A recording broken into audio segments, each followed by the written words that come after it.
بله تماشاوان هیجان هاجی الاستدیو آرکی میوانداریا برز مصطفى جمعه اندام مکتب سیاسی پارتیا دموکرات کردستان سوریه کریه کو او جی ایرو یک جکسین کو سردانا محور خازر سردانا پیشمرگه روجاوای کردستان کربو ما مصطفى تو بخیر هاتیه خیر خدا التبس پس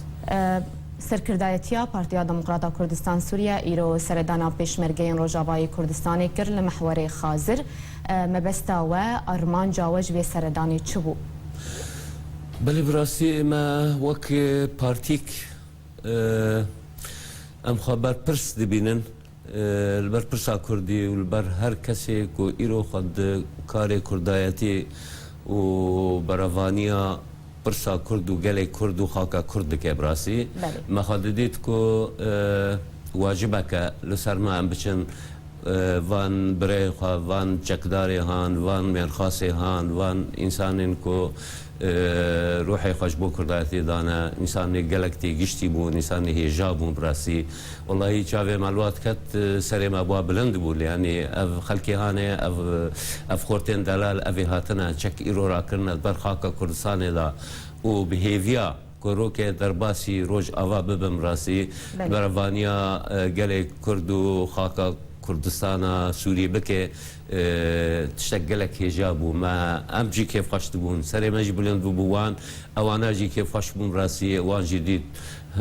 هنا كاس وك سركرداتي بارتيكي هاتنا زيارة وان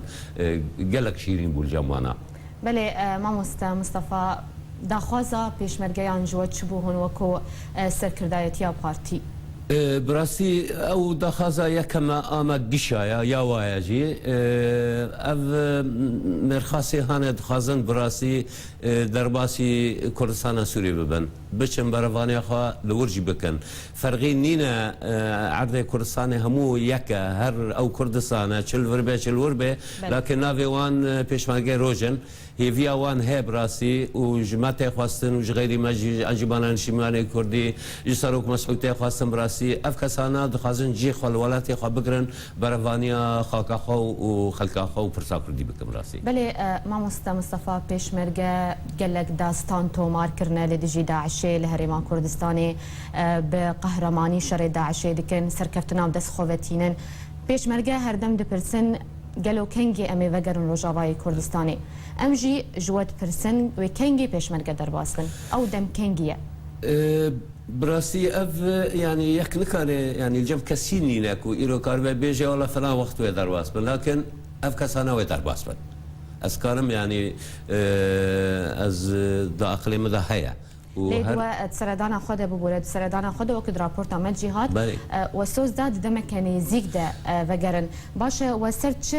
بلغيه وافسوز دا بيشمرغيان بله ام وكنيرينك سياسي ام الولاد نيرم براسي تفيكو ام دبيجن ايرو وكو سروكمي جامس البرزاني جواد قوت يعني چاره سرين نلشكري ايروج بر توازنه که وضع لشكري دا لسوريا ونيا سياسي جي يعني الشك ولو زياده نينا يعني مستقبل نخويا براسي جي بالنسبه لسوريا وشبابه لكن ام ديفيجن ام معادلات سياسي بالنسبه ما ككرد بالنسبه روج آوا جوهرتنا كوي هبه المستقبل كي نقلك دور ام بهيفيا يعني دوره كو سروك دبينه دفي وارده او هالوستين سياسي ناثوي قريضاي بوضع سوري جبو جوهرتنا مستقبلي افنا جمار هنكي زلالي ده خويا كرنكو دمكي ام ولو نافلت كان فيجن جرك نقلك دور به اف بيشمرغا براسي وگرن جي خو بگرن هندري ولاتا بله ما مصطفى بدا كسيجي بشكل انا كسي واف بيشمرجي بيشمرجي انا كسينا شاندين انا كسي شاندين بيوندين انا كسي هردم هفديتنا لقل آلية ناف دولتي ديكن قالوا درباري برسا بيشمرجا وقراوانج بروج آواي كردستاني آلية ناف دولتي تسوز ندانوا كو اوي فشاركي بكن اوي الهفهاتنك تشي بكن تاقو اف بيشمرجا درباس بن بله يعني هيا إشارات جوينوي هنا براسي تشتكي يعني زلال تزاني يعني دولتين كو قدان بروجنا دهريما نافيدا تشتكي خولو بزلالي نادم خويا كرن هر إجبار بروجا بريجاران قارتن تشيد به ممكن عامله كدي تولي في حالها ببه واضح بيك هارتن لكن البيش ما زلاله انه معادلات هيك هارتن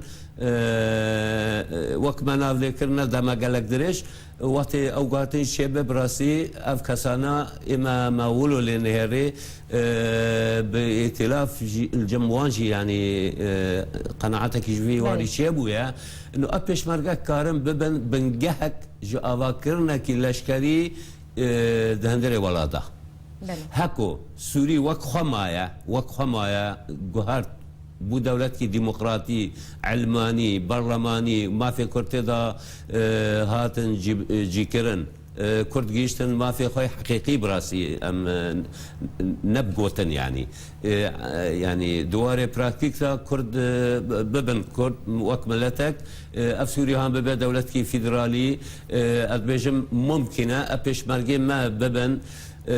بنجهه افاكرنا كي لشكري سوريرا يانا برنجك دين بله. على الأقل كردستان روج آوارا وتشتكر جرك بنجهك بأفجي و إيكو إيروهانا بنافيا بقيت شكيولو ووقت تبيت زانيجي اتفاقات بركو تشيبونا جرك هيئتك هبا إشراف سروي كاري كربا وجيان دبانا هفده وقت لشكركي بنافي كرد هات بأفاكرن دورة فان قلك أساسية لأوري كرتنا هات جيب جيكرن بله نهات بجيكرن بله ما مستبش رجع سوريا نديارة بياديجي هردم دبيجي أمرين آدم بيشمرجة جوفجرن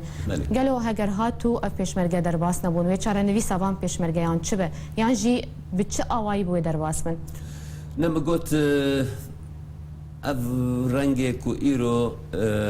امتدا و دهندره ودا وکنا هی کاروباری کو پکته اوه بگوارتن بله کو اف رنگ نما براستی تشکیل نهته میدانه دوست من ناونتاوی او تشتنو چی ما مست او تشتنو يعني از كانم بيجم گوهرتنك چه به بریگی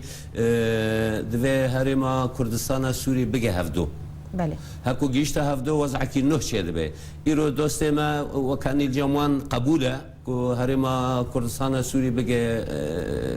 ببياك يعني بله دفردا أفكرنا كي نوه چه سياسي به چه لشكري به جيرته خاصن دفردا أدبجم يعني أو دوستي ما وكاربن ببن آليكار بمرة جبوكو تشتكي نوه بميدانه جبو كرد إجا نما وشغل دبينه ای پارتی کی یا آلی کی تنه دبنه ملت کرد و آواجی آوا پیشمرگی ما پارچه که جوی حالانو بله ما مصطفى جمعة اندامي مكتبة سياسية بارتيا ديمقراطية كردستان سوريا ايرو تميبان استديار كيب وقالك اسفاج وشروفينتا وزانيارينتا دلار قالك اسفاج سرچابا مبسته